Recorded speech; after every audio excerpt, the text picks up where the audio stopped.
I'm your host, Zen Sams. Up next in our Going Deep segment, brought to you by CO2 Lift, we're featuring Dr. Brian Biesman. He specializes in cosmetic and reconstructive eyelid and facial surgery and minimally invasive rejuvenation techniques, including injectables and technology based solutions. Dr. Biesman is an internationally recognized authority on non invasive body contouring techniques such as cool sculpting for the elimination of unwanted fat. He serves as a clinical assistant professor at Vanderbilt University Medical Center in Nashville, Tennessee. Today, he joins me to chat latest trends in facial and eyelid surgeries. Welcoming now to the show is our expert of the week, Dr. Brian Biesman. Welcome to the show, superstar. Thanks, Ann. Great to see you. Let's jump right into your incredible field. So, can you tell us about the latest trends in facial and eyelid surgeries that you've observed in the field of cosmetic and reconstructive surgery?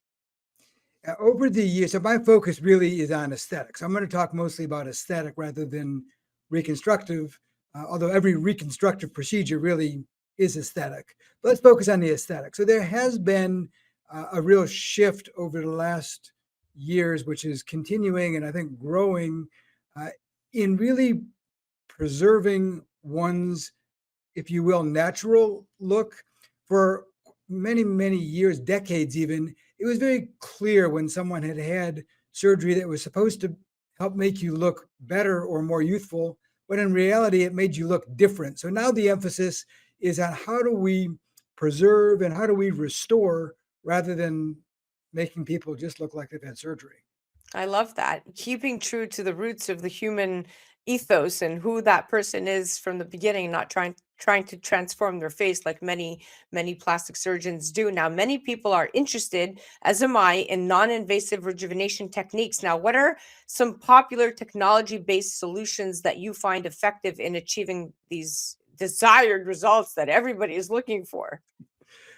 Great question. So are we going to focus on just eyelids, or let's talk about the face and neck, because that's where people often see changes. So there's a few things that we need to think about, Zen. We need to think about skin quality in terms of color and wrinkling. So we have devices that can help improve skin color, such as brown and red discoloration, really without much in the way of downtime. If we're going to smooth wrinkles, that's going to have anywhere from a couple days to probably a week of downtime. We can do non-invasive skin tightening with devices that have an FDA indication for lifting. If someone says, I want this, they need surgery. If someone says, I just want to look like a little bit better version of myself, or I like the way I look, but I want to look the same in 10 years, then we talk to them about devices that will help enhance things a bit and preserve them moving forward. And it's extremely important to enhance and preserve rather than to remodel and reconstruct, because then you get into a whole other, Pandora's box. Let's move on to considering your role as a key opinion leader in medical and surgical aesthetics, which you do so gracefully, as well as a clinical assistant professor at Vanderbilt University Medical Center. How do you incorporate research and teaching to stay at the forefront of such a rapidly evolving field? This field changes so much, as you just said, Zen. Probably since we've started this interview, something new has come up or some new idea has come across my email or whatever. And so you have to be used to sorting through a lot of information. If it weren't for the research, where I'm always doing projects and I'm doing a lot of consulting and I'm hearing companies they wanted you to invest, they want you to hear their story, so forth. You see so much and hear so much that you really do get a good sense for what's legit and what's not. Now, when we talk about advice for individuals considering cosmetic procedures for the first time, it's their first time, they don't know what they're getting themselves involved in. Are there any key considerations or even misconceptions that you'd want to address? That's a great question and such an important one. No matter what age you are, if you're just thinking about doing this, first do your homework. The traditional way that physicians get recognized for their expertise is by the contributions they make to the field, by doing research, by peer recognition. And it's important, before you let anyone do anything, that you actually feel that that person is on the same page you are, that you trust them, and then let them be your guide. I don't try to tell my attorney how to write a contract or my accountant how to do my taxes. You need to find someone who you feel you can relate to, who listens to you, who understands you, who you trust, because there can be a lot of different ways to do things. What you need is someone who will hear your concerns, listen to what you'd like to accomplish, explain to you how they think you can get there, and then see if what they deliver is what they led you to expect. That seems to be the best way.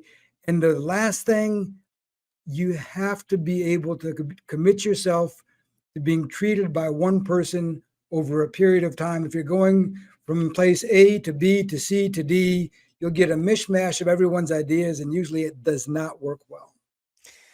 You said it. You can't be playing the field with providers. You just can't. Now, you're a recognized authority in aesthetics, and you're in your 19th year of co directing the Music City Scale meeting, bringing aesthetic providers together for education on a myriad of topics. Could you highlight any exciting developments on the horizon in the field of medical and surgical aesthetic surgery that we can look forward to this coming year? Yeah, so there's a lot of really cool topics. And there's so many. There's no way that we have time and this format to go into it all. But there are some really cool, exciting things. But there is a laser resurfacing treatment called ultra clear resurfacing, which has been one of probably the maybe four real revolutionary changes in my career over 30 years.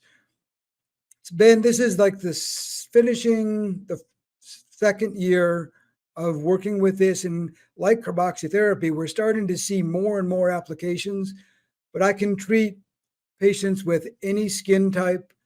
I can treat scarring. I can treat fine wrinkles. I can treat deep wrinkles. It's really a remarkable treatment. We're hearing more and more about that particular device. Again, it's called Ultra Clear.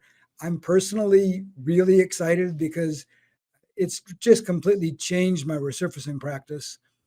And there's always new injectable treatments that we're learning. There's a really big emphasis now on being very mindful of how we use soft tissue fillers. And there's a lot of talk about people who have the puffy face and the overdone face and their face is out of balance and so forth.